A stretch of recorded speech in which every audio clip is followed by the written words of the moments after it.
Bonjour à tous, je vous souhaite tout d'abord une excellente année 2024. Bienvenue pour ce nouveau webinaire de l'Académie digitale sur les réseaux sociaux. Si vous avez des questions, n'hésitez pas à les poser dans l'onglet chat ou dans l'onglet questions. Et aujourd'hui, donc après le webinaire, vous allez recevoir le support de présentation.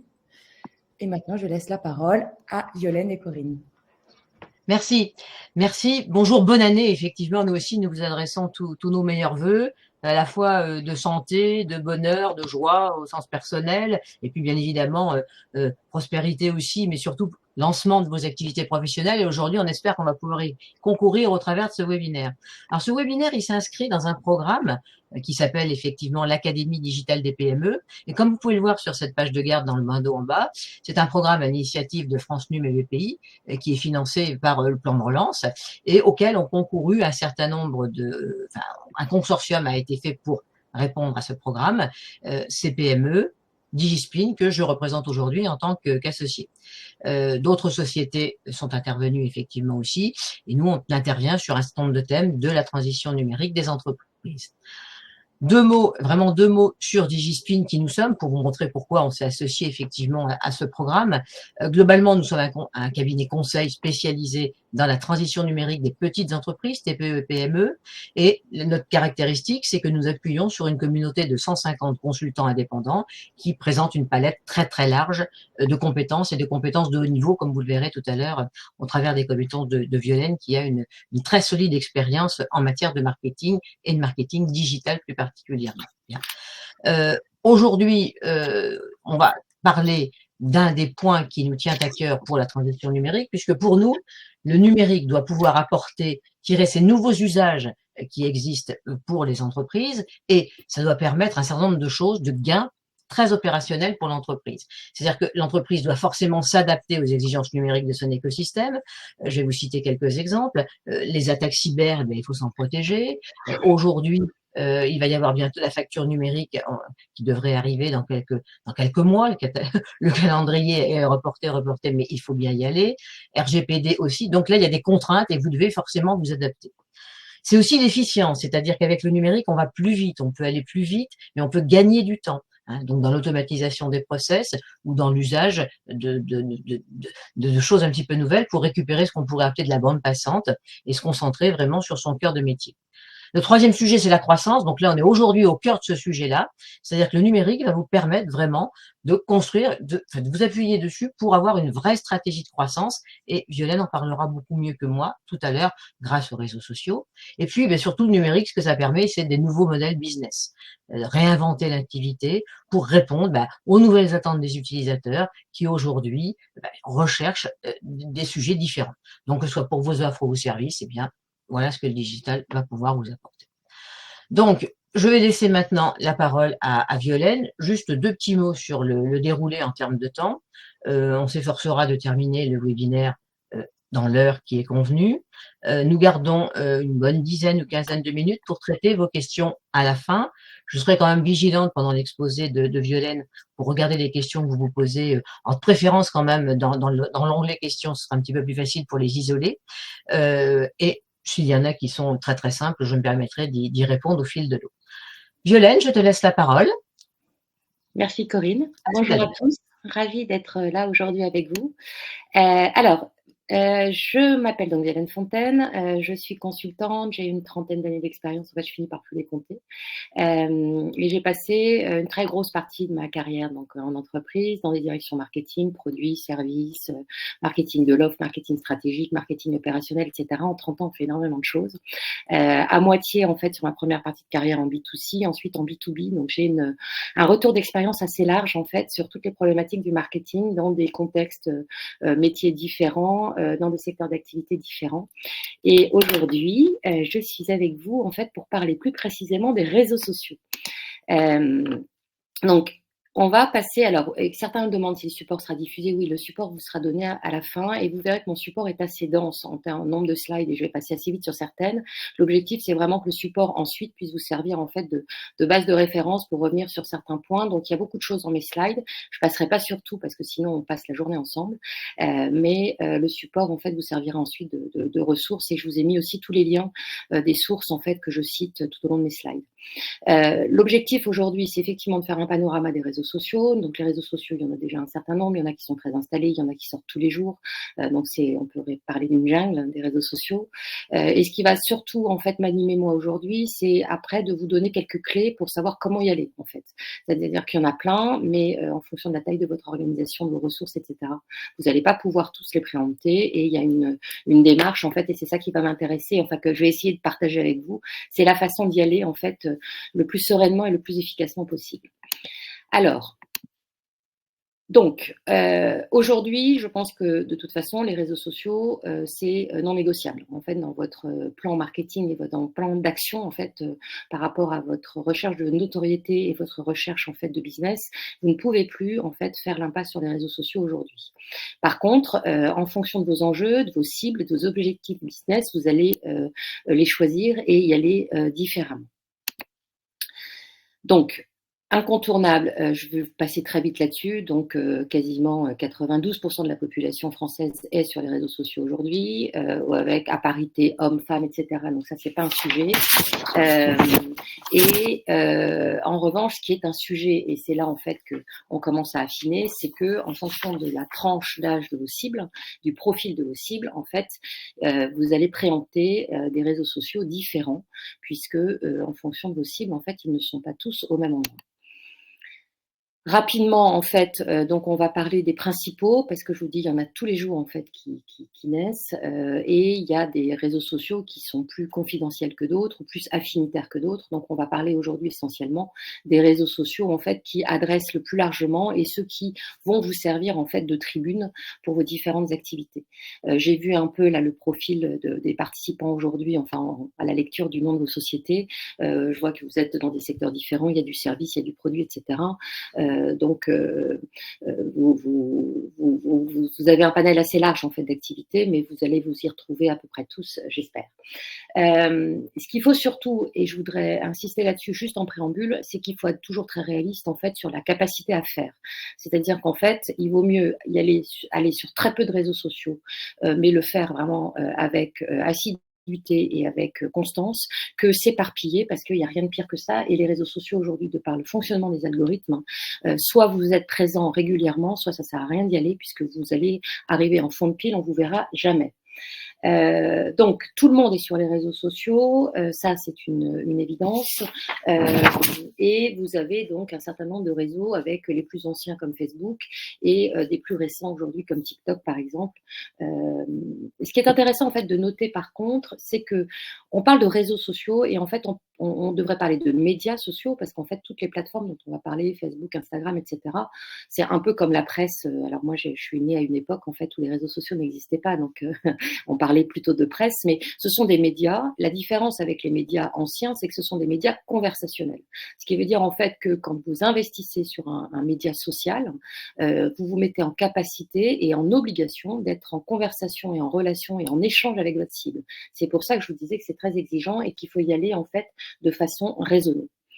Alors, si on commence par Facebook, en fait, qui est le plus ancien, là, sur Facebook, en fait, effectivement, Facebook, aujourd'hui, on entend dire qu'il est en baisse en termes d'utilisateurs, puisque là, on dit moins 24% par rapport à 2022, mais c'est quand même celui aujourd'hui qui rassemble 30 millions, en fait, 30 milliards, pardon, en fait, enfin, bon, c'est énorme, en fait, il y a une population très, très forte, en fait, sur Facebook, donc il est en baisse, certes, mais en fonction de la tranche d'âge que vous allez ciblé, il va être extrêmement important, puisque Facebook, en fait, si votre cible a plus de 30 ans, alors il y a une distinction peut-être aussi à faire, c'est savoir si vous êtes en B2C ou en B2B. C'est-à-dire que là, par exemple, Facebook, si vous êtes en B2B, c'est pas forcément celui qui va vous intéresser en premier, sauf si vous êtes dans des secteurs d'activité particuliers. Si par exemple vous êtes dans l'audiovisuel, la communauté de l'audiovisuel est très forte sur Facebook, donc Facebook va être important pour vous dans une relation business. Mais on va parler de Facebook plutôt dans sa relation avec des particuliers, dans une relation consommateur. Donc il est en baisse, cible 30 ans plus mais également seniors. En fait, il faut vraiment se dire qu'il y a la cible est beaucoup plus large sur Facebook, et vous allez vous en servir en fait à la fois dans une logique publicitaire, puisqu'en fait vous allez valoriser votre marque, vos contenus, bien sûr de façon non publicitaire avec des contenus intéressants, mais c'est une audience. En fait, vous allez valoriser vos contenus devant une audience et vous allez pouvoir faire de la pub et vous allez aussi pouvoir faire de la vente, puisqu'il y a un canal de vente en fait sur Facebook avec Facebook Shop. Voilà, donc ça c'est pour Facebook, donc audience plutôt âgée, plus âgée que la moyenne. Ensuite, vous avez Instagram. Alors Instagram monte en puissance. Enfin, Instagram, par contre, aujourd'hui, quand même sur le cœur de cible, on est un peu en dessous de Facebook. On est quand même sur des utilisateurs qui sont, alors là, sur le slide, il y a écrit entre 35% des utilisateurs entre 13 et 24 ans. On monte un peu en audience, mais vous êtes, on va dire, 25 ans plus sur les 20-25 ans, en fait, sur Facebook, sur Instagram. Là, le point clé d'Instagram, c'est qu'on est vraiment sur un réseau d'images, images de marque. Donc, en fait, les utilisateurs d'Instagram sont, pour la plupart, suivent des marques. C'est là qu'ils vont suivre des marques. Donc, on dit 90% des utilisateurs suivent des marques. Donc, vous êtes vraiment dans une logique de notoriété, d'image de marque. Vous allez bien sûr pouvoir faire aussi de la pub et vous allez pouvoir aussi faire de la vente avec Instagram Shopping. Et vous allez, avec ce réseau, surtout aussi, rentrer vraiment dans une stratégie d'influence. Les influenceurs sont sur Instagram, beaucoup plus que sur Facebook. Donc, si vous avez une logique d'influence, c'est-à-dire que si vous êtes sur un marché qui est sous influence, sur un secteur d'activité sous influence, il faut absolument effectivement considérer Instagram et considérer Instagram comme on faisait un peu à l'époque dans les relations presse, en fait, en identifiant les influenceurs qui vont pouvoir sur ce réseau, parler de vous, s'embarquer avec vous dans votre histoire et aller développer votre audience et l'engagement de vos cibles en fait sur ce réseau-là. Ce qui est très important, on en parlera après effectivement, c'est de raisonner toujours engagement. Il y a bien sûr du contenu, il faut publier du contenu, donc le nerf de la guerre c'est le contenu, mais l'objectif en fait c'est pas d'avoir des followers, bien sûr il en faut parce que si on n'a pas d'audience en fait ça sert à rien de faire des contenus, mais par contre c'est l'engagement. Tous les réseaux sociaux en fait sont très sensibles dans leurs algorithmes à l'engagement en fait de votre communauté. Plus un contenu est liké, partagé, etc., et plus vous allez monter haut en fait dans la visibilité, dans le fil en fait de vos interlocuteurs grâce aux algorithmes. Alors ensuite, on va parler d'anciennement Twitter, donc qui s'appelle X maintenant. Twitter, en fait, là, vous êtes sur un média, en fait, qui est vraiment un média d'information, information temps réel. On parle de microblogging puisque comme je pense que vous le savez, en fait, sur Twitter, on fait des messages courts. Donc, vous êtes sur du microblogging, vous êtes sur de l'info, vous êtes sur un réseau, en fait, où les contenus, il y en a énormément, ça va très, très vite. On en parlera tout à l'heure, en fait, de votre rythme de publication et du rythme, enfin, de la durée, le temps, en fait, sur lesquels vos contenus sont visibles. Et sur Twitter, c'est très, très faible. Donc là, ce qui est très important sur Twitter, c'est vraiment d'être dans une logique de contenu informatif, axé, en fait, c'est un média en fait qui est très intéressant quand vous avez dans votre secteur d'activité la nécessité en fait de valoriser une expertise très forte sur un point donné ou que vous organisez énormément d'événements puisque les tweets en fait dans le cadre des événements sont tous les événements en fait ont en général leur fil Twitter et on cherche en fait l'interaction autour d'événements qu'on organise sur Twitter. Pas de commerce en fait sur Twitter et sur la cible on est assez large, on est sur une cible 25-50 ans en fait, il y a beaucoup de monde sur Twitter en fait, aussi bien des jeunes que des moins jeunes. Alors TikTok là résolument on est sur les très jeunes, on est sur un média en fait très particulier dans son format puisqu'en fait là c'est vidéo, micro-vidéo en fait ou rien. Donc TikTok c'est en fonction de votre secteur d'activité, si vous adressez effectivement les teenagers en fait, il faut être sur TikTok. C'est aussi un média social en fait qui a une viralité très très forte si on a le bon ton, c'est-à-dire que si vous communiquez avec les bons codes de la plateforme en fait de TikTok, vous pouvez espérer, si vous êtes sur votre cœur de cible, avoir une viralité très forte avec des vidéos qui vont être partagées. Et là, c'est vrai que on peut aller très très vite en fait en notoriété sur TikTok si on arrive à trouver la bonne interaction en termes de contenu avec sa cible. Mais on est vraiment toujours par contre donc sur des vidéos très courtes et sur des contenus divertissants uniquement. En fait, TikTok, on est vraiment sur un sujet en fait de divertissement. Vous avez un autre donc média social qui est Snapchat. Alors Snapchat, là encore, vous êtes vraiment sur des jeunes. Donc là, le slide dit en fait que 32% ont entre 18 et 24 ans, mais on est vraiment sur des très jeunes. On est sur un média en fait qui joue beaucoup sur les photos. Ce qui est intéressant, si vous êtes une marque par exemple de cosmétiques ou si vous êtes une marque en fait de mode, etc. Ce qui marche très très bien sur Snapchat, c'est les filtres. C'est de créer vos filtres et d'inciter en fait et de trouver le moyen d'embarquer en fait votre communauté sur l'utilisation de vos filtres. Les filtres, en fait, vous savez, c'est ce qu'on met sur son image et où on va apparaître en fait avec le filtre de la marque en fait sur sa photo. Mais là, on est vraiment encore sur du divertissement, et donc sur une cible très très très jeune. Pinterest, alors ce qui est intéressant sur Pinterest, en fait, c'est que là, on est vraiment sur un média d'inspiration. Pinterest, en fait, pour ceux qui sont dessus, là, la cible, en fait, est un peu plus large en termes de tranche d'âge. Hein. On va être beaucoup en fait sur des contenus passion, c'est de la déco, c'est des photos, c'est des voyages, etc. Donc on est vraiment là sur un réseau en fait qui est un réseau où on s'évade en fait et où on va chercher de l'inspiration sur sa passion. Et ce qui est intéressant sur ce réseau-là, c'est que quand vous avez matière en fait par rapport à votre activité, aux produits, aux services que vous vendez, en fait, à être dans cette logique-là, ça vous amène vers de l'achat. En fait, le lien immédiatement vers vos sites de e-commerce ou vers le contact commercial est important, puisque 25% en fait du temps consacré des gens sur ce réseau-là, en fait, va ensuite déboucher sur de l'achat, sur du shopping. Alors pas directement dans Pinterest, c'est pas dans Pinterest qu'on fera son shopping, mais par contre, en fait, il faut vraiment avoir le lien vers son site de vente ou vers toutes les pages qui permettent en fait de rentrer en contact avec vous, puisque si la personne est inspirée par rapport à vos contenus, il y a de fortes chances en fait que ça débouche sur une interaction commerciale avec la personne. YouTube. Alors YouTube, en fait, il y a deux façons de se servir de YouTube. Alors YouTube, en fait, là pour le coup, on est sur un média qui est très très très très très très vu, en fait. Donc sur bien sûr, essentiellement, là, on est sur un moteur de recherche de vidéo. Donc là, vous êtes que sur du contenu vidéo. Si vous êtes sur YouTube, en fait, il y a deux façons d'être sur YouTube.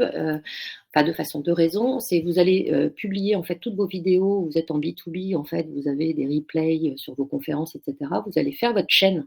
Donc là, vous faites votre chaîne sur YouTube. Vous pouvez même en fait faire des playlists en fait si vous avez des thématiques différentes à adresser.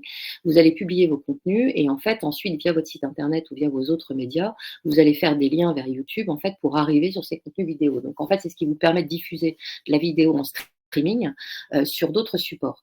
Et vous pouvez également, si par exemple vous avez une activité de formation, vous pouvez aussi aller vendre et faire en fait de la promotion de vos formations et diffuser de la formation en fait via YouTube en faisant des chaînes de formation et en ayant en fait une approche de vente en fait de votre contenu sur cette application, en fait, sur ce réseau.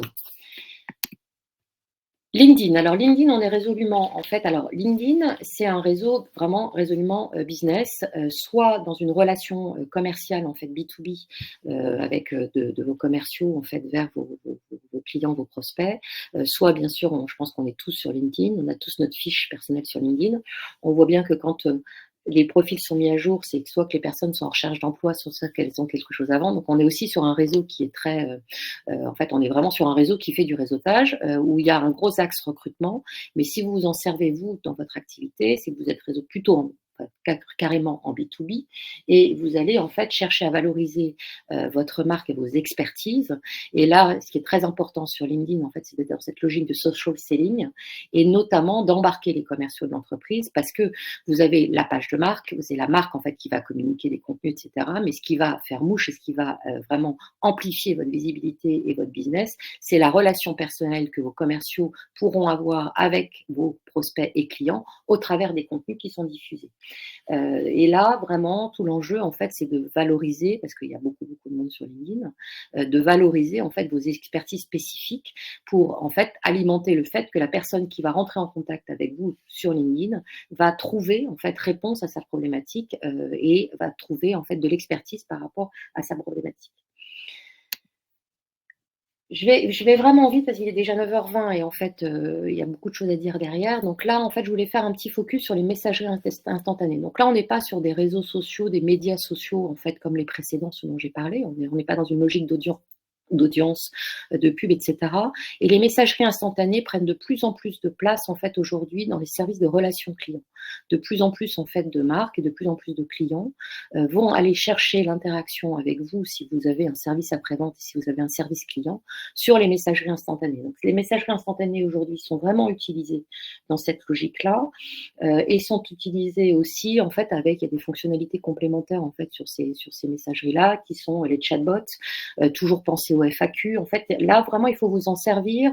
Alors là, on est typiquement dans du conversationnel, hein, et vous en servir, en fait, pour apporter, en fait, de la valeur à vos clients dans une logique, en fait, d'après-vente, notamment, et de relations clients. Sur cette partie-là, en fait, vous pouvez aussi aller chercher des communautés. Il y a des communautés qui sont créées, mais c'est pas forcément en fait la vocation première en fait de ces supports-là. Je voulais faire un petit focus sur les communautés thématiques parce que là, on a parlé en fait vraiment des poids lourds en fait, Facebook, Instagram, LinkedIn, etc. Mais vous avez énormément d'autres médias sociaux en fait qui existent. Vous avez notamment, alors, on est souvent pour le coup sur des points d'entrée en fait très communautaires. Si par exemple vous êtes dans le jeu vidéo, en fait, il y a à force forcément, il faut que vous alliez faire des choses en fait sur Twitch. Il faut que vous alliez éventuellement aussi sur Discord. En fait, il y a des réseaux sur lesquels en fait vous avez des communautés qui sont vraiment en interaction. Et là, vous rentrez en fait dans des groupes qui vont parler d'un centre d'intérêt, qui vont sur Twitch et sur Discord en fait, les gamers jouent en fait et se parlent en fait en même temps qu'ils jouent en fait sur ces communautés. Et il faut vraiment rentrer dedans en fait comme finalement un utilisateur, un joueur, et ensuite rentrer en relation et en discussion là-dessus. Ce qui est intéressant, vous avez par exemple Discord en fait là qui est pas sur mon slide. Discord a aussi pas mal marché pendant notamment le Covid parce que c'est un média social sur lequel vous pouvez monter des discussions. Vous pouvez avoir des salons de discussion. Et donc par exemple pendant le Covid, notamment les étudiants en fait bossaient beaucoup via Discord en ayant en fait avec des salons de discussion qui pouvaient être thématiques en fait, on révise ensemble, on travaille le partiel ensemble, etc. Donc là vous rentrez vraiment dans des salons de discussion, vous êtes vraiment en interaction forte et là on est vraiment dans le conversationnel à fond. Voilà. N'oubliez pas aussi, donc bien sûr les annuaires, si vous êtes dans la restauration, si vous êtes dans le tourisme, si vous avez une boutique, si vous avez un point de restauration, en fait, vous avez un pas de porte, n'oubliez pas Google My Business, n'oubliez pas effectivement aussi les annuaires, en fait, de bien vous référencer sur tous les annuaires qui peuvent vous amener du trafic. Attention, bien sûr, parce que là, on est sur des annuaires où il y a des notations, donc on est beaucoup sur les avis. Donc, même si vous n'avez pas de page entreprise et que vous n'aviez pas forcément prévu d'investir ces réseaux-là, vous y serez malgré vous parce qu'en fait, vous allez avoir des notations. Et ce qui est très exigeant, en fait, je vois les hôteliers se plaignent du racket de Booking. Oui, effectivement, en fait, vous êtes sur des plateformes payantes, en fait, avec des codes et avec des rémunérations derrière. Mais ce qui est très important surtout, c'est de bien traquer les endroits où vous pouvez avoir en fait des avis et des réactions de votre communauté. Donc, si vous êtes dans un secteur d'activité dans lequel il y a des annuaires qui sont identifiés, sur lesquels on peut noter, il faut vraiment les surveiller régulièrement. Il faut vraiment répondre à un avis, qu'il soit positif ou négatif, il faut répondre. Bien sûr, s'il est positif, il faut répondre, mais s'il est négatif, surtout, il faut répondre. Et les marques en fait qui répondent aux avis, parce qu'on sait que les avis négatifs en fait sont pas toujours objectifs. En fait, c'est pas toujours juste en fait ce qui est écrit. Mais le fait que la marque et que l'interlocuteur se positionne en réponse est un bon signe. Et en général, ça va aller modérer les avis négatifs notamment. Donc, n'oubliez pas ces deux espaces. Enfin, d'un côté, les médias communautaires. Si vous avez un secteur d'activité, si vous êtes dans le jeu vidéo, si vous êtes dans le tourisme, etc., vous avez forcément des communautés fortes dans lesquelles il faut aller interagir. Et n'oubliez pas les annuaires et le Google My Business aujourd'hui, puisque vous voyez bien, les gens, ils sont rivés sur leur téléphone dans la rue et quand ils veulent chercher, par exemple, un resto pour manger, en fait, ils se mettent sur Google Maps et c'est là qu'ils vont aller chercher les endroits où il y a les meilleurs avis. Alors, Je suis allée très très vite sur le panorama. Vous avez vu que dans mes slides, en fait, il y a un certain nombre d'informations. À la fin du PowerPoint également, en fait, je vous ai mis les liens pour aller plus loin, en fait, dans les guides, en fait, que j'ai cités. Si vous voulez vraiment creuser réseau par réseau, vous pourrez le faire. Je voulais juste passer un petit peu de temps maintenant sur les règles à respecter. Parce que c'est incontournable d'aller sur les réseaux sociaux. Par contre, en fait, à partir du moment où on y va résolument. On y va résolument et on y va en fait avec la bonne posture. C'est-à-dire que aujourd'hui, de plus en plus, et ça va pas aller en s'arrangeant, mais c'est une bonne chose en fait, il faut être authentique. C'est-à-dire que là où avant on était en information descendante, on faisait de la pub dans des magazines et on s'en moquait un peu d'avoir des réactions derrière, parce que de toute façon c'était pas possible. La marque avait le pouvoir. Aujourd'hui, le consommateur a le pouvoir et de plus en plus avec les réseaux sociaux. Donc en fait, il faut vraiment travailler sur son storytelling. Il ne faut pas faire des contenus creux. Alors, on ne peut pas toujours avoir des contenus très très pertinents parce que la production de contenu, c'est un sujet chronophage et c'est un sujet compliqué. Mais par contre, il faut avoir la bonne posture, il faut être authentique. Et il faut vraiment avoir travaillé sur l'histoire que vous voulez raconter à vos publics, en fait. Qu'est-ce qui fait votre différence, etc. Et c'est là qu'on parle de plateforme de marque. Si vous avez pu ou si vous avez l'occasion de travailler sur votre plateforme de marque, c'est extrêmement important parce que c'est ce qui va vous permettre d'identifier ce qui est différenciant chez vous, ce qui va vous positionner, en fait, sur le marché, surtout si vous êtes sur un marché concurrentiel, et ce qui va vous permettre de trouver quelle est votre identité de marque et quelle est en fait la façon dont vous voulez en fait interagir avec vos publics, et ce qui vous ressemble à vous, votre ADN en fait. Et les consommateurs sont vraiment à la recherche d'authenticité, de transparence. On peut raconter sur les réseaux sociaux des choses qui se passent mal dans son entreprise ou dans sa petite société, et ça peut être très bien perçu en fait. Cette transparence et cette humilité est quelque chose aujourd'hui qui est aussi recherché en fait par les internautes et par les consommateurs. Et je vous ai mis quelques chiffres là, et en fait, que même être authentique, en fait, est un facteur d'achat pour une bonne partie aujourd'hui des consommateurs sur les réseaux sociaux. Règle numéro 2, publier au bon rythme. Alors là, je vous ai mis un petit schéma en fait qui montre la durée de vie en fait, de vos contenus sur les réseaux sociaux. Vous voyez que sur par exemple TikTok, qui est le premier ici, c'est immédiat en fait. C'est-à-dire qu'en fait, si la personne ne vous a pas vu au moment où vous publiez, en fait, c'est foutu, plus personne ne vous verra. La durée de vie en fait d'un contenu sur Twitter, X, c'est 38 minutes. Sur Facebook, c'est 5 heures. Sur Instagram, c'est 21 heures parce que notamment, vous savez, en fait, les stories restent en fait pendant une journée complète visible. Sur Snapchat, c'est 24 heures, etc. Donc en fait, sur les réseaux sociaux, il y a une masse d'informations qui est gigantesque en fait. Et on dit que par exemple, vous voyez, je vous ai mis quelques chiffres, 60 secondes sur le web, c'est 695 000 stories sur Instagram. Vous imaginez bien que les contenus que vous allez publier, en fait, finalement, c'est comme la pub dans les magazines. Vous avez c'est pas 100% de vos lecteurs et de votre audience qui va les voir en fait, c'est une infime partie. Et c'est là que c'est important de publier avec les bons codes, c'est que plus vous respectez les codes, plus vous avez d'interaction, plus vous avez d'engagement. C'est comme ça que fonctionnent les algorithmes en fait. C'est plus les engagements que les followers en fait de vos pages, plus vous avez d'engagement, etc. Et plus les algorithmes en fait vous montez haut en fait dans le fil en fait de vos cibles. Ce qu'il faut bien avoir en tête, c'est que les médias sociaux, l'objectif en fait du média social, c'est de créer l'attachement maximum en fait sur son réseau. C'est-à-dire que Instagram veut que les gens restent beaucoup plus sur Instagram et ne n'aillent pas s'éparpiller sur Facebook, etc. Donc en fait, ils vont pousser les contenus qu'ils vont identifier comme étant intéressants pour les cibles en fait qu'ils adressent et qui vont capter le maximum l'attention des cibles qu'ils adressent. Donc plus il y a d'engagement sur vos contenus et plus vous avez de chances en fait d'être visible pour vos cibles.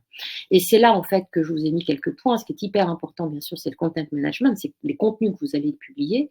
Ce qui est important dans les contenus que vous publiez, c'est de bien placer mots-clés. En fait, là, on ne parle pas des sites internet, on ne parle pas du search, mais le search fonctionne également sur les réseaux sociaux. C'est-à-dire que les hashtags et les mots-clés que vous mettez, en fait, c'est ce qui va permettre à un moment donné à des consommateurs de vous trouver sur les réseaux sociaux, parce qu'on peut faire de la recherche aussi sur les réseaux sociaux. Et ce qui est hyper important aussi, c'est ce qu'on appelle donc le social listening, c'est que vous soyez vraiment en écoute. Et en fait, on dit que sur les réseaux sociaux, il n'y a pas de posture ferme et définitive sur les réseaux sociaux. On est vraiment dans du test and learn, c'est-à-dire en fait que vous allez devoir monitorer tout le temps ce que vous faites, regarder les engagements, etc. Parce qu'en fait, vous allez identifier des contenus qui marchent, ceux-là, il faut les amplifier. vous allez identifier des contenus qui passent à côté. Donc ceux-là, il faut moins en faire. Mais peut-être qu'à un moment donné, pour une raison ou pour une autre, parce que dans l'actualité, il s'est passé quelque chose, des contenus qui avant ne marchaient pas vont tout à coup marcher. Et donc, il faut être extrêmement opportuniste et il faut être extrêmement en écoute. Et c'est pour ça, en fait, que je vous disais en préambule, en fait, quand on investit un réseau social, on investit vraiment, enfin, c'est très engageant parce qu'en fait, il faut être en écoute permanente et il faut accorder régulièrement, idéalement chaque jour, mais régulièrement, en fait, du temps pour aller voir ce qui se passe, répondre et interagir. Donc ça, c'était publié au bon rythme. Alors là, en fait, en même temps, je vous dis publier au bon rythme, mais je vous dis pas à quel rythme publier. En fonction des réseaux en fait sociaux, en fait, le rythme de publication est différent. Sur Instagram, on dit qu'il faut publier entre 3 à 5 fois par semaine, mais qu'idéalement, il faut une story, voire 2 stories par jour. Sur Twitter X, on dit qu'il faut publier au moins 2 fois par jour, voire plus, parce qu'en fait, il y a tellement d'informations et ça va tellement vite que là, en fait, il faudrait quasiment être en flux continu.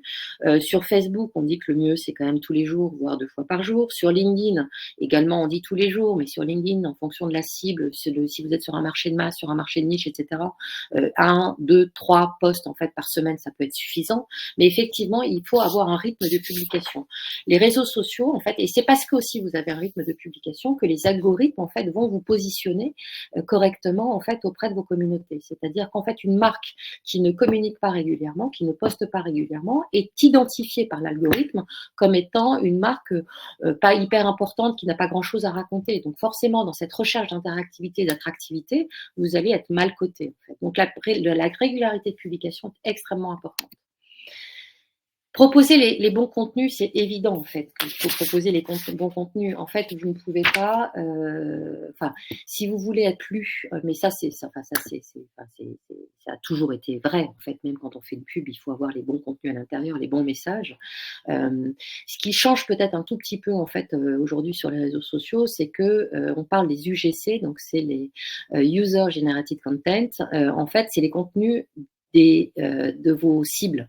Et les consommateurs cherchent des contenus de leur pairs, en fait. Et même si vous êtes en B2B d'ailleurs, ce qui marche le mieux en preuve, en fait, c'est les témoignages clients. C'est pas ce que la marque dit. Forcément, la marque, elle dit qu'elle a le plus beau produit du monde et qu'elle a la plus forte expertise et que c'est formidable de travailler ou de porter les vêtements de la marque. Mais ce qui va faire mouche, en fait, c'est ce que l'utilisateur dit, en fait. Et sur les réseaux sociaux, ce qui est formidable, en fait, qui peut être difficile à gérer parfois, mais formidable, c'est que les utilisateurs font des contenus et que si vous monitorez bien en fait vos réseaux sociaux, vous allez identifier ces contenus, vous allez pouvoir capitaliser dessus. Donc le contenu, il doit être réfléchi en fonction, ce que je vous disais tout à l'heure, je vous parlais de la plateforme de marque, en fait, en fonction de qui vous êtes, de ce que vous avez envie d'exprimer, en fait, de quelle est votre personnalité, quel est votre ADN, est-ce que vous êtes dans une approche chaleureuse, est-ce que vous êtes dans une approche distanciée, etc. Donc il faut qu'en fait les contenus, la façon dont vous écrivez et formalisez vos contenus soit à l'image en fait de votre entreprise et de vos produits. Et ensuite, il faut que ça capte l'attention en fait de votre audience. Donc là, enfin, j'ai l'impression d'enfoncer des portes ouvertes, ça paraît évident. Donc sur le contenu, il faut alors n'oubliez pas que sur les réseaux sociaux, les gens a priori quand même cherchent à se divertir et à passer un bon moment. Il n'y a pas de prise de tête. Donc en fait, les contenus aussi, il faut les réfléchir divertissants. Alors, en fonction de ce que vous faites et de ce que vous vendez, c'est plus ou moins possible. Mais quand même, il faut être dans cette logique en fait d'apporter en fait de la légèreté et de la joie à vos publics. Il faut que ce soit crédible, bien sûr. Et après, le point qui est un peu critique en fait, c'est qu'il faut qu'il soit au bon format par rapport au support sur lequel vous êtes. Donc TikTok, c'est résolument de la vidéo. Instagram et Facebook, il peut y avoir du contenu, mais l'image marche très très bien. Sur Instagram, il y a également de la vidéo. En fait, les Reels en fait fonctionnent extrêmement bien.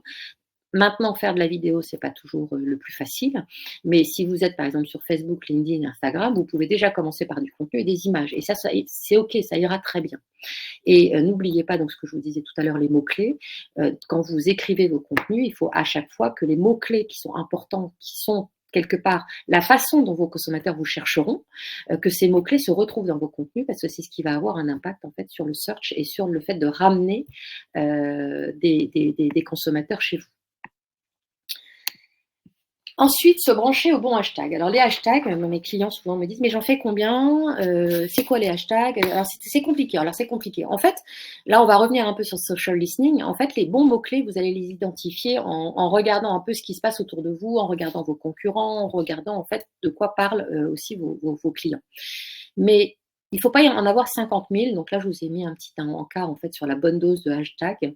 Il ne faut pas forcément en avoir 50 000. Ce qu'il faut avoir en tête avec le hashtag, c'est ce qui vous permet quelque part, en fait, c'est un peu comme un, j'allais parler de pêche, mais je ne sais pas si c'est une bonne image, mais en fait, vous allez identifier un mot-clé qui va vous permettre en fait de prolonger la discussion sur un centre d'intérêt. Et par ce mot-clé en fait que vous mettez dans votre hashtag, vous allez pouvoir vous incruster, vous embarquer dans d'autres conversations en fait. Et du coup, c'est vraiment hyper important d'identifier les bons mots en fait à mettre derrière les hashtags, et ceux où il y a de l'audience en fait. Et ça, vous faites des recherches en fait sur les réseaux sociaux sur lesquels vous êtes et vous voyez l'audience qu'il y a derrière le hashtag que vous avez identifié.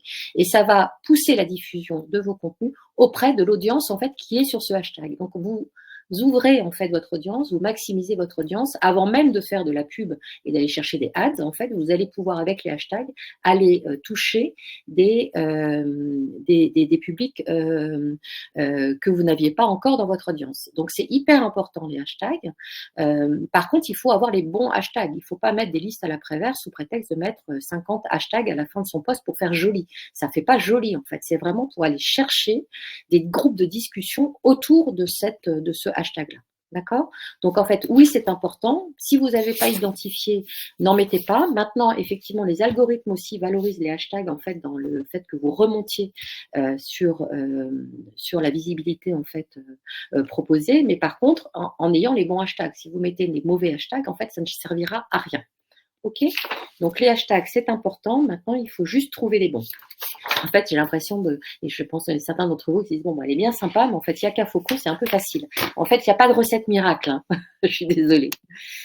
Règle absolue, en fait, je voulais vraiment finir par là, c'est de ne pas s'éparpiller. C'est-à-dire, en fait, que je vous dis vraiment, soyez très réaliste sur votre capacité à faire. En fait, si vous y allez, il faut y aller avec constance, avec le bon rythme de publication, avec la bonne surveillance, avec la bonne réponse aux interactions. Donc, tu vois, moi, j'ai pas mal de clients en fait qui sont notamment en fait des points de vente de restauration, ou des boutiques en fait, ou des réseaux de boulangerie, etc. Vraiment, il faudrait que tous les jours, au moins, vous ayez 1 heure à y consacrer pour répondre, pour faire des contenus, etc. C'est hyper important, en fait, une fois que vous êtes sur les réseaux sociaux, une fois que vous avez ouvert votre page Facebook ou votre page Instagram ou votre compte TikTok, etc., que vous soyez régulièrement en interaction et en alimentation de contenu. Donc, il vaut mieux en choisir un et y être vraiment que de se dire, bah oui, mais moi, ma cible, elle est sur ces 3-là, donc je veux être sur les 3 et d'y être à moitié parce qu'en fait, c'est tout à fait contre-productif. Donc, régularité de publication, avec le rythme requis par le média choisi. Donc, je vous ai donné tout à l'heure un peu de visibilité sur le rythme en fait en fonction des réseaux.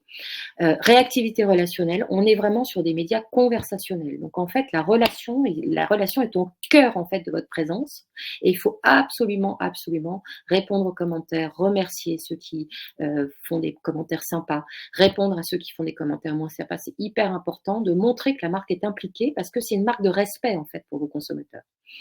Et de s'inscrire dans le temps long pour construire et amplifier la relation. C'est hyper important, c'est-à-dire en fait que ça ne se fait pas du jour au lendemain, ça ne se fait pas en soufflant dessus. Donc vous allez créer vos pages, vous avez déjà certainement vos pages, vous allez commencer à les alimenter et petit à petit, il va se passer des choses et petit à petit, votre communauté va grossir.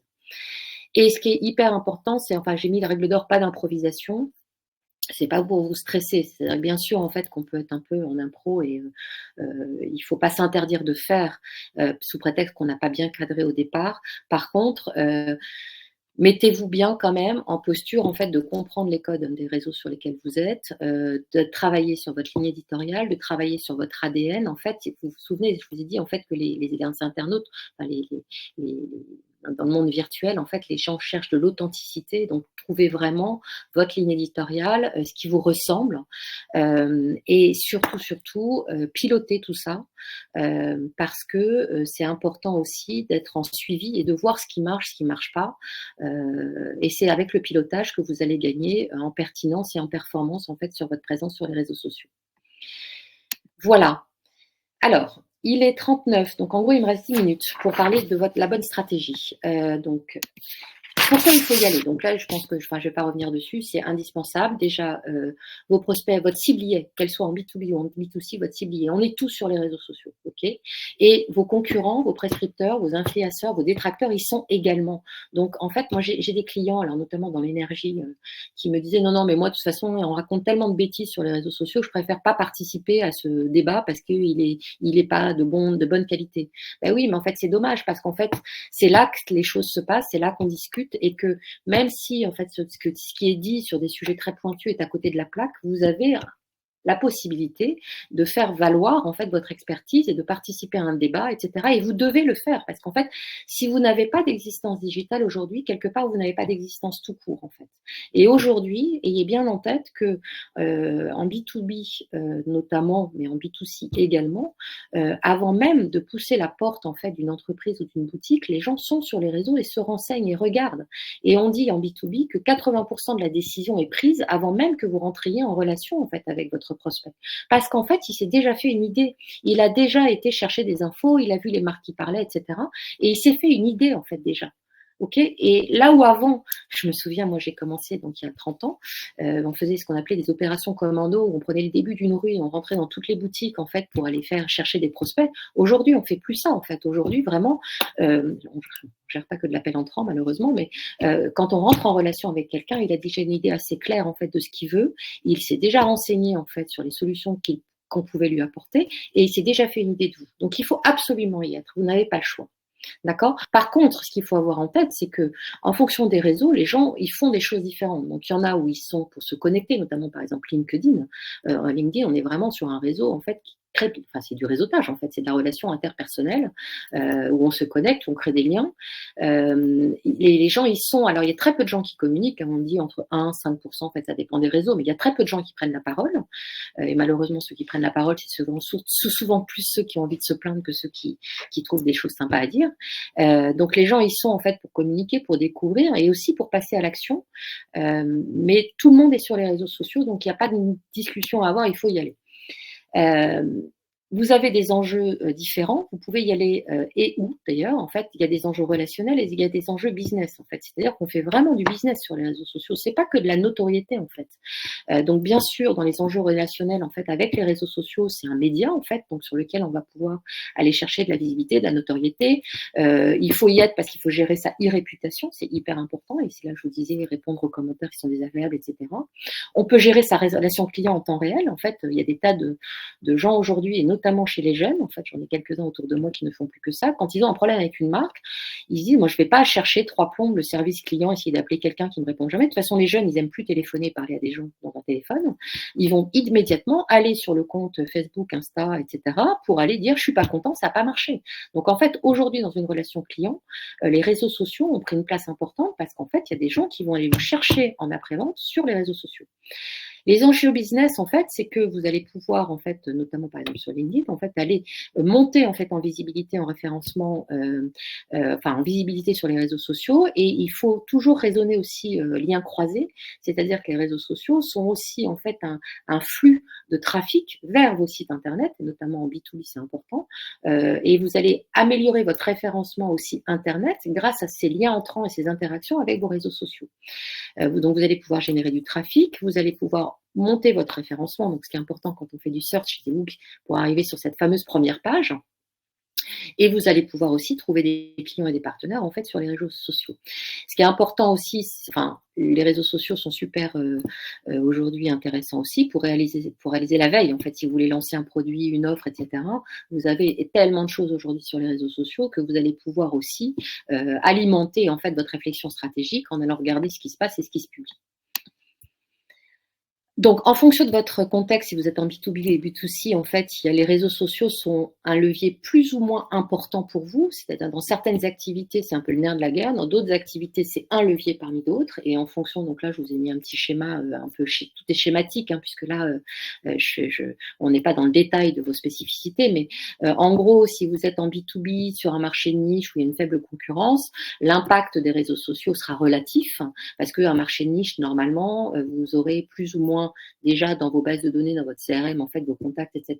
Donc, en fait, vous êtes en capacité de faire de l'emailing, de faire d'autres choses. Si vous êtes sur un marché de masse en B2C avec une forte concurrence, là, pour le coup, le fait de se démarquer, de développer sa notoriété, etc., va être déterminant. Si vous êtes une marque, en fait, une jeune marque qui se crée, pour aller chercher de la notoriété, en fait, sur un marché de masse, en fait, il faut impérativement investir dans les réseaux sociaux et aller chercher par tous les moyens du buzz et de la communauté. L'impact est vraiment déterminant. Donc, en fait, en fonction du secteur d'activité et de votre contexte marché, c'est un levier plus ou moins important. Par contre, quelle que soit votre activité, c'est un dispositif publicitaire qui est très puissant parce qu'en fait, le ciblage que vous pouvez faire sur les réseaux sociaux pour faire vos campagnes ads, c'est extrêmement précis, beaucoup plus précis en fait que ce qu'on faisait avant sur une campagne d'affichage, une campagne télé, qui sont des médias de masse. Là, vous allez pouvoir vraiment aller chercher du micro-ciblage. Et d'ailleurs, là où au début, on cherchait les influenceurs qui avaient la plus grosse communauté, aujourd'hui, dans les stratégies virales, en fait, les stratégies publicitaires, on cherche plutôt le micro-influenceur, en fait, celui qui a une relation très forte avec une communauté très resserrée. Il y a un impact générationnel, ça c'est évident, c'est-à-dire en fait qu'effectivement, si vous adressez des cibles seniors, vous allez avoir en fait un impact des réseaux sociaux qui sera un peu plus faible que si vous avez un cœur de cible en fait qui est vraiment sur la génération Z, voire la génération alpha. Bon, la génération alpha, elle est encore très très jeune, donc sauf si vous faites du jeu vidéo, vraiment des produits pour les très jeunes, ils sont pas encore forcément en capacité d'acheter. Mais par contre, effectivement, plus vous allez vers la génération Z, en fait, et plus vous avez, plus les réseaux sociaux ont un impact en fait sur vos cibles. Donc, effectivement, en fonction de votre cœur de cible et de la tranche d'âge en fait de vos prospects, vous allez avoir plus ou moins d'importance. En fait, les réseaux sociaux vont avoir plus ou moins d'importance en fait dans votre stratégie marketing et de communication. Attention sur les réseaux sociaux, à toujours aussi, j'ai mis les deux côtés du miroir, c'est-à-dire qu'il y a ce que les marques en font et il y a ce que les consommateurs, les utilisateurs en font réellement. Donc les gens en fait qui l'utilisent, c'est vraiment inspiration, se faire valoir. Donc on est quand même dans des médias en fait où on peut aussi être le héros du jour et chercher de l'information et chercher de la détente. Et les marques en fait, elles cherchent en fait de la notoriété et de l'engagement. Mais si vous cherchez de la notoriété et de l'engagement, attention à le faire en fait en répondant aux attentes en fait de vos cibles qui sont plutôt dans l'inspiration, dans l'information et dans le divertissement. Donc attention aussi à ce que votre prise de parole corresponde aux usages réels et toujours, j'ai remis dans une vraie démarche relationnelle authentique. Vraiment, ce qui est important en fait, c'est d'être authentique et d'être dans une démarche relationnelle et pas dans une démarche publicitaire sur les réseaux sociaux. Alors, le bon réseau pour vous, Corinne, je regarde le temps 47. Je me dépêche. Je ne vais pas tarder à me faire rattraper par la patrouille. Sur votre stratégie en fait pour attaquer les réseaux sociaux, vraiment mettez-vous dans la vraie vie de votre parcours client. Un client, bien sûr, il est éminemment digital aujourd'hui, il y a beaucoup d'interactions virtuelles, mais il y a aussi beaucoup de choses en présentiel. Donc en fonction de votre activité, remettez-vous dans le parcours de votre client entre vos points de vente, vos réseaux, votre force de vente, etc. Il y a énormément d'interactions et les réseaux sociaux, c'est pas une fin en soi en fait. C'est un levier. Il faut le considérer comme un des leviers de votre plan de communication et marketing. N'oubliez pas les emails, n'oubliez pas la base de données, la gestion de la data. Là, on n'en parle pas, mais la data, c'est hyper important en fait. Et que tout l'enjeu, à un moment donné, de toute façon, de tous ces dispositifs, c'est qu'à un moment donné, vous puissiez rentrer en contact one-to-one avec quelqu'un. Et donc, n'oubliez pas en fait de remettre bien ça dans le parcours en fait de vos cibles. Et je vous dis donc c'est un des leviers. Donc vous avez bien sûr en fait les réseaux sociaux sur lesquels vous allez pouvoir faire des campagnes ads, mais vous avez aussi votre site web. Il y a le content management au travers du livre blanc de publication, etc. Vous pouvez aussi, et il y en a encore beaucoup en fait de la publicité offline. En fait, vous êtes en Île-de-France et vous cherchez les jeunes métros urbains, etc. L'affichage dans le métro, en fait, ça marche encore très très bien.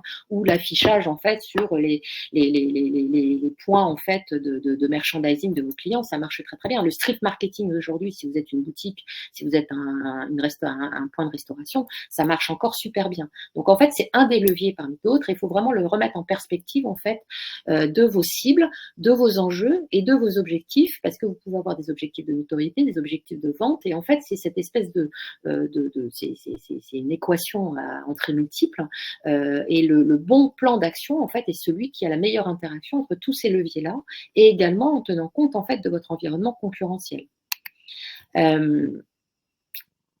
Je ne vais pas repasser là parce qu'on en a parlé largement. En fait, investir bien sûr en fonction en fait des plateformes pertinentes sur vos problématiques, vos cibles, etc. Donc toutes les plateformes ne sont pas bonnes pour vous, et aussi en fonction de vos moyens. Attention, bien à vos moyens. Et quand je parle de moyens, je parle aussi de ressources humaines. En fait, si vous avez une seule personne en fait qui s'occupe de tout votre marketing et votre communication, c'est pas la même chose que si vous avez 3-4 personnes et une personne que vous pouvez mettre à plein temps sur les réseaux sociaux. Donc soyez très très pragmatique et réaliste par rapport à votre capacité à faire.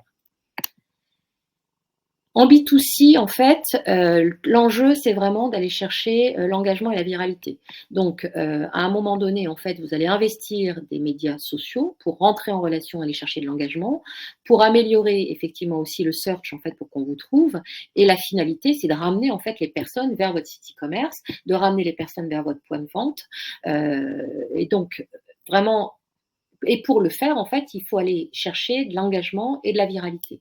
Donc là, je reviens sur le fait d'être réaliste sur ses capacités humaines et budgétaires.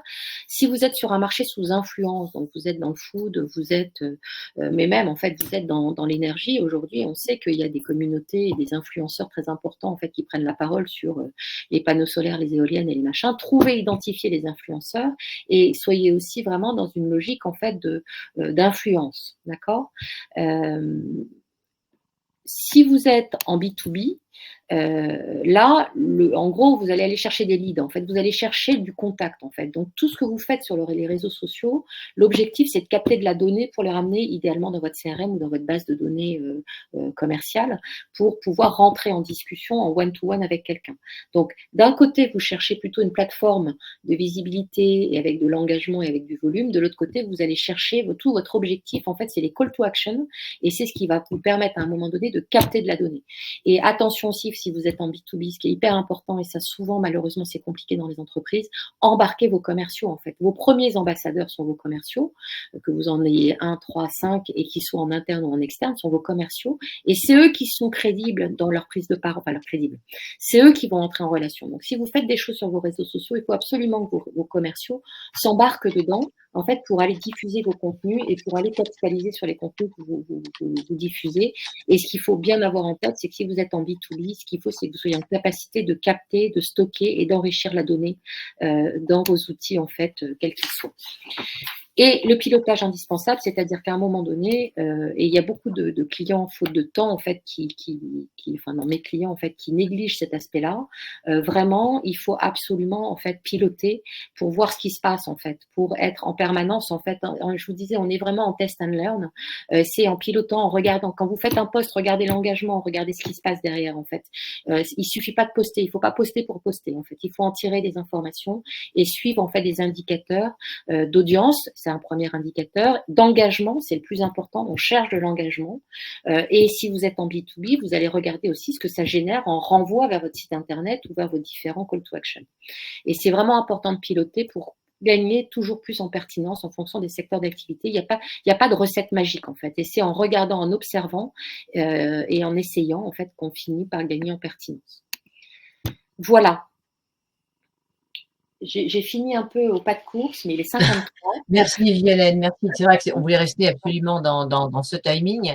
Oui. Donc, ce que je propose effectivement, donc là, comme vous le verrez dans le support qui vous sera remis, vous aurez des choses derrière. On va essayer de répondre. Alors, il y a déjà des réponses qui ont été données dans le fil de ton discours aux différentes questions. On va les reparcourir parce que la plupart d'entre elles, à quelques exceptions près, sont dans le chat. Donc les questions au support, on avait dit qu'il serait accessible, il y aura même un replay. Hein. Quelqu'un nous a parlé aussi de Thread. Est-ce que tu peux en dire deux mots pourrait y faire concurrence à X Twitter? Est-ce que tu as 2 mots là-dessus à dire ou pas? Non, honnêtement, je ne l'ai pas encore pratiqué, donc j'ai pas grand-chose à dire dessus. Mais effectivement, ce que je vous disais en préambule, c'est qu'il y a des médias sociaux qui sortent tous les jours et qu'en fonction de vos secteurs d'activité, ils vont avoir plus ou moins d'importance. Mais non, celui-ci, j'ai pas grand-chose à dire dessus, malheureusement. Désolée. D'accord. Donc, on a des remarques effectivement qui nous disent quel réseau social génère le plus de ventes. Vous avez bien compris qu'en fonction des différents paramètres, hein, ça dépend un petit peu. Un réseau qui va générer lui-même des ventes, il va entraîner des choses qui concluront à la vente. Violaine a donné des exemples précis tout à l'heure avec certains qui étaient plus influents. Après, si vous êtes dans une logique de shopping, effectivement, sur Facebook et Instagram, vous pouvez aussi carrément en fait vous en servir pour faire de la vente. Maintenant, si vous êtes en B2B, en fait, c'est plutôt LinkedIn qui va à un moment donné vous ramener, mais il va vous ramener du contact en fait vers votre site internet en fait. Et si vous êtes en B2B, il faut vraiment penser site internet. Ça veut penser site internet en fait comme étant à la fois votre vitrine, mais aussi avec des landing pages très personnalisées par rapport aux problématiques clients. Et tout l'enjeu sera de ramener des gens vers ça. Et si vous êtes en fait en B2C, vous pouvez sans même créer vous-même votre site de e-commerce, capitaliser sur du shopping dans Facebook et dans Instagram, par exemple. Voilà, donc ça répond aussi à une question qu'on aura un petit peu plus loin, qu'on a eu dans le chat, qui était le positionnement du site web. Puis il a bien expliqué tout à l'heure qu'au niveau de la foultitude des outils de communication, il faut savoir effectivement trouver le bon, et que tu viens de répondre là sur la partie vente. On parlait aussi de Google My Business en termes de réseau social.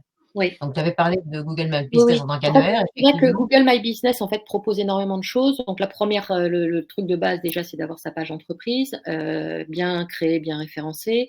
Ensuite, c'est d'aller l'alimenter de photos, de contenu. Et effectivement, ça devient un réseau social, ça devient un espace conversationnel, notamment à travers des avis. En fait, en fonction de votre activité, moi j'ai certains clients, donc je vous dis, qui sont par exemple en restauration, qui ont des points de vente, etc., ou des petites boulangeries.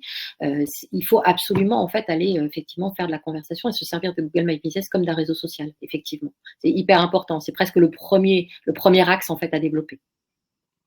Alors, il y avait aussi Anne qui nous disait qu'il y a la différence entre hashtag et arrobase, en particulier chez LinkedIn. Alors sur LinkedIn, en fait, hashtag c'est une marque, arrobase c'est une personne. Voilà. Et certainement, quand on note quelqu'un, on a envie de lui notifier quelque chose, de lui dire, tu as vu, j'ai fait ça, ou vous avez vu, j'ai publié cela. Soit la personne s'en empare et le repartage, ce qui permet de faire effectivement l'effet boule de neige des réseaux sociaux, l'effet viral. Ça peut servir à ça. Et puis, ça sert aussi, quand on parle de quelqu'un, déjà de lui dire, regarde, je parle aussi de toi, donc ça peut t'intéresser, etc., etc. Donc, c'est tout cet effet par rapport aux personnes, effectivement, qui est donné. L'importance du site, je pense qu'on y a répondu. L'algorithme aléatoire, etc. Bon, quid des comptes fantômes qui pourrissent l'algorithme et la visibilité? Bon, mais là, c'est un sujet plus global. Comment s'en débarrasser? En fait, c'est un vrai sujet, effectivement, mais c'est un sujet surtout pour les médias sociaux, en fait, qui luttent contre ces comptes fantômes. Vous n'avez pas beaucoup de moyens, vous pouvez rien faire, en fait. Alors, on a des questions qui sont aussi posées dans l'onglet questions. Il y en a 2. Donc, je pense qu'il y en a un, on a bien répondu, c'est des sites internet. Et puis la deuxième, on y a aussi répondu, mais Violaine, si tu veux commenter un petit peu plus. Pardon, redis, pardon, j'étais en train de lire une question. Dans l'onglet questions, il y a 2 questions qui, je pense, elles ont déjà été abordées. L'impact du site internet. Oui, l'impact du site internet dans la concrétisation des ventes, en fait, il est hyper important, que ce soit en B2B ou en B2C. Donc, si on est en B2C, on parlera plus d'un site de e-commerce. Si on est en B2B, en fait, logiquement, c'est comme la pêche, en fait. Les réseaux sociaux, c'est l'hameçon. Et à un moment donné, vous avez ferré l'intérêt de quelqu'un et vous allez chercher par tous les moyens à la ramener vers votre site internet, idéalement pour un contenu à valeur ajoutée sur lequel vous allez aller chercher ses coordonnées en fait. Et vous allez commencer à traquer sa donnée et vous mettre en capacité de lui parler en one-to-one. Donc en fait, le site internet est hyper important en B2B. En B2C, en fait, c'est aussi important, mais plus dans une logique en fait de réassurance. C'est-à-dire en fait que un consommateur va plutôt être sur les réseaux sociaux et à un moment donné, va se dire tiens, ces produits ou cette marque me semble crédible, etc. Qu'est-ce qu'elle raconte? Et là, il va venir sur votre site internet pour voir un peu, en fait, pour aller chercher c'est votre crédibilité. Donc, en fait, le site internet reste toujours important. Donc là, tu as répondu à la question que venait de poser Fatima. Évidemment, le site internet est important, et je dirais que même pour les petites entreprises, TPE, PME, ça va être aussi là où va être concentré, je dirais, tous les articles que vous pouvez publier dans des blogs ou des choses comme ça. C'est là qu'il y aura toute la quintessence de qui vous êtes. Un réseau social, on vous a parlé tout à l'heure de la volatilité qu'il peut y avoir. Il y a de la volatilité, et la pérennité va être plutôt côté site internet, et l'idée, c'est de faire des échanges un petit peu entre les deux. Évidemment, le site, il n'est pas figé, il bouge dans le temps aussi. Mais pas avec la volatilité qu'on peut avoir sur les réseaux. Quand vous pensez site internet, en fait, parce qu'à chaque fois mes clients me disent non, la homepage c'est ce qui est important. Un client doit arriver, quand il arrive sur votre site internet, il faut qu'il arrive sur le contenu qui lui convient. Donc quand vous faites un post, en fait, vous envoyez pas vers la home de votre site, vous Ah bon, envoyez vers la landing page dédiée à la problématique que vous êtes en train de traiter. Donc un site, comme le dit Corinne, en fait, un site internet, en fait, c'est toute votre base de contenu, elle est là, mais elle est organisée sur les centres d'intérêt de vos contacts. et ça, c'est extrêmement important, notamment pour ceux d'entre vous, qui ont, différentes gammes de produits qui s'adressent à différentes populations ou bien qui travaillent, ça m'est déjà arrivé, moi, chez des clients, ils ont une activité B2B et une B2C. Évidemment, c'est pas la même chose qui va intéresser les clients. Donc Ouais. ça permet d'organiser, d'avoir des communications sur certaines cibles. Donc, par cible, quand tu as employé ce terme, effectivement, il y a eu une question aussi à laquelle j'ai répondu. On attend les clients ou les prospects. J'allais dire un petit peu, peu importe. On s'adresse peut-être pas de la même manière aux uns et aux autres, mais en tout cas, c'est les gens Normalement, avec qui juste on va parler. vos clients, en fait, normalement, vous les connaissez. C'est-à-dire que vos clients, alors, quand on est en B2C, pas forcément, si vous n'avez pas de carte de fidélité, etc., vous n'avez pas forcément stocké l'information. Mais logiquement, quand vous êtes dans une relation avec votre client, il vous connaît, il a utilisé votre produit, votre marque, etc. Donc, vous êtes logiquement en capacité d'être en interaction one-to-one avec. Un prospect, vous ne le connaissez pas, en fait. Et le prospect, il faut aller chercher en fait le moyen en fait de rentrer en contact avec lui. Mais attention aussi à bien faire la distinction. On ne parle pas de la même façon à un prospect et à un client. Un client qui vous a acheté des produits, il s'attend à être bien traité, bien reconnu et à avoir une relation entre guillemets privilégiée avec vous. S'il y a d'autres questions, on est prêt à y répondre, mais je pense qu'on a traité tout cela. Bon, de toute façon, là, je vois que l'heure arrive. N'hésitez pas, c'est pour ça que je suis mis sur cette image écran, à vous adresser vos messages sur LinkedIn. Il y a certains d'entre vous qui nous ont demandé un contact pendant le webinaire, avec grand plaisir d'accepter la mise en relation. Et on a une adresse qui s'appelle ADPME, du nom du programme, @digispin.io, où vous pourrez poser vos questions. On ne manquera pas de vous rappeler ou de revenir vers vous pour répondre à des questions, Oui, on va dire, le plus sujet est vaste, particulières c'est un liées à peu frustrant en fait en voilà. 1 heure parce qu'en fait on aurait envie de rentrer dans le détail de tout et ça va très très vite 1 heure. Mais effectivement, n'hésitez pas à prolonger et aussi en fait vous verrez dans le support en fait vous avez les liens vers les dossiers si vous voulez approfondir notamment réseau par réseau. Vous avez des liens en fait pour vous permettre de le faire. Ah, il y avait une question qui est apparue, est-ce qu'une marque peut être considérée comme une personne? Bah, en fait, une marque doit être personnifiée. Je ne sais pas si je réponds bien, mais c'est-à-dire qu'en fait, votre marque, elle doit avoir une personnalité, en fait. Votre marque, elle doit avoir un ADN, c'est-à-dire en fait qu'il faut que vous arriviez à incarner votre marque. Et c'est parce que votre marque sera incarnée, aura une image, une personnalité, en fait, que les gens vont venir. Les marques, en fait, qui sont froides et qui n'évoquent rien, les gens n'ont pas envie d'aller vers ces marques. Donc oui, une marque peut être considérée, et c'est tout le sujet, par exemple, de la plateforme de marque, c'est à un moment donné de dire, je vais faire le portrait chinois, je ne sais pas si vous connaissez cet exercice, et si ma marque était une musique, et si ma marque était une couleur, et si ma marque était une personne, et plus vous arrivez à caractériser, illustrer, donner de la couleur à votre marque, et plus vous arriverez à rentrer en relation avec vos clients. Alors, c'était un petit peu pour effectivement, là, on parlait surtout des hashtags et des arrobas, en particulier dans LinkedIn. Dans LinkedIn, la logique de LinkedIn, qui est un réseau sur lequel on a des webinaires dédiés, je vous invite à les suivre, on en aura un dans quelques semaines, je crois. LinkedIn recommande la page entreprise et le profil personnel. Il faut jongler et utiliser les deux à très bon escient pour justement le faire. Alors, si vous êtes une société unipersonnelle, bon, là, c'est un cas particulier. Mais effectivement, il y a des informations qui ont un caractère plus institutionnel sur la page et des informations plus personnelles, mais les informations, les posts, tout ce qui est partagé par la page entreprise va être repartagé derrière par des êtres humains qui ont des profils, et là, c'est l'arrobase, etc. Donc, faut jongler, dans LinkedIn, il faut jongler avec ces deux-là. Voilà. Mais évidemment, est-ce qu'on peut faire contacter une marque et une personne? Ça dépend si vous avez envie d'avoir un humain qui vous répond derrière, ou si, à la limite, quand vous contactez la marque, quand vous en êtes, vous aurez quelqu'un qui est dans la marque et qui répond, mais vous ne saurez pas forcément quelle est cette personne, peu importe. Voilà. En fait, mettez-vous bien en tête que plus on avance et plus les gens cherchent de la relation personnelle, en fait. C'est-à-dire que là où avant, il y a 20 ans, en fait, on était plutôt dans des postures très corporate, aujourd'hui, c'est plus possible. Et d'ailleurs, en fait, moi, je me bats avec mes clients sur le mail pour les prospects qui s'appelle contact@tartampion.fr. Non, je ne parle pas à un contact, je parle à quelqu'un. Donc, c'est Mélanie, c'est Pierre, c'est quelqu'un, en fait, à qui je parle. Et il faut vraiment rentrer dans cette logique-là. Bon, je crois qu'on a traité toutes les questions, donc n'hésitez pas à nous contacter par ADPME, puis merci pour Et votre merci à la attention. DPME en fait d'avoir abrité cette conférence et d'avoir permis en fait cette prise de parole sur un groupe Merci à toi, Hélène. nombreux. Le consortium est composé de gens extrêmement intéressants, dont tu fais partie. Voilà. Bon, Merci beaucoup, Violaine et Corinne, pour cette présentation et merci à vous pour votre présence. Le prochain webinaire d'ADPME sera donc sur les obligations réglementaires en matière de cybersécurité. Vous allez trouver le lien dans le chat. Je vous souhaite à tous une excellente fin de journée, ou début de journée plutôt, et je vous envoie le support de présentation cet après-midi. Merci beaucoup, bonne journée et puis bonne année à tous puisque on est encore au moment des vœux. Merci à tous, bonne année. Au revoir. Au revoir.